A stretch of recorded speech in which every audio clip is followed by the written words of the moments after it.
saya manangkan lampahing para prajurit kang samihani tetungga kasaru kawidanen sang Prabu Jaleng Sregi keco manise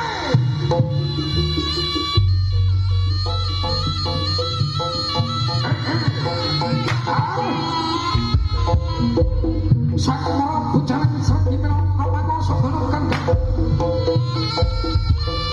pati bekal para prajurit kang sampun mlebet salebeting wonten nagara Wananegara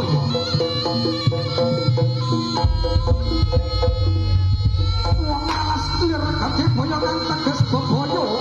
wakewu alas kang dolan bebaya kang